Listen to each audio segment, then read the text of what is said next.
اعوذ باللہ من الشیطان الرجیم بسم اللہ الرحمن الرحیم۔ نواب آف بہاولپور سر محمد صادق خان عباسی پنجم برِ صغیر کے ممتاز مسلم حکمرانوں میں شمار ہوتے ہیں۔ ان کا تعلق عباسی خاندان سے تھا جو کئی نسلوں سے بہاولپور ریاست پر حکمرانی کرتا آیا۔ ان کے بچپن اور تاج پوشی سے متعلق ایک جامع خاکہ پیش خدمت ہے بمائے تصویر۔ بچپن اور ابتدائی تعلیم پر بات کی جائے تو سر محمد صادق خان عباسی 29 ستمبر 1904 کو پیدا ہوئے۔ وہ نواب محمد بہاول خان عباسی چہارم کے فرزند تھے۔ ان کا بچپن شاہی ماحول میں گزرا، مگر ان کے والد کے انتقال کے بعد وہ کم عمری میں ہی ریاست کے وارث قرار پائے۔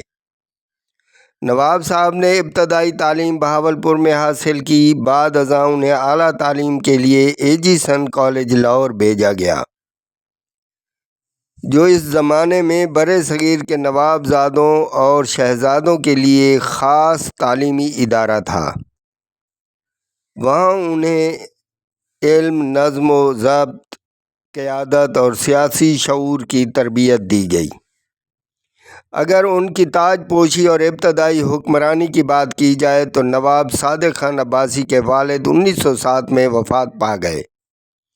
اس وقت نواب صادق خان کی عمر محض 3 سال تھی۔ چونکہ وہ کم عمر تھے، لہٰذا ان کی سرپرستی اور ریاستی امور کی نگرانی ایک نائب سلطنتی کونسل کے سپرد کر دی گئی۔ نواب صاحب نے تعلیم مکمل کرنے کے بعد عملی طور پر اقتدار سنبھالا۔ ان کی باضابطہ تاج پوشی 8 مارچ 1924 کو ہوئی۔ یہ تقریب بہاولپور میں شاندار انداز میں منعقد ہوئی، جس میں برطانوی وائسرائے، ہندوستان کے دوسرے نوابین، علماء اور ہزاروں عوام شریک ہوئے۔ تاج پوشی کی نمایاں خصوصیات میں تاج پوشی کے موقع پر نواب صاحب نے ریاست کے لیے ترقی، تعلیم، زراعت اور انصاف کے فروغ کا عہد کیا۔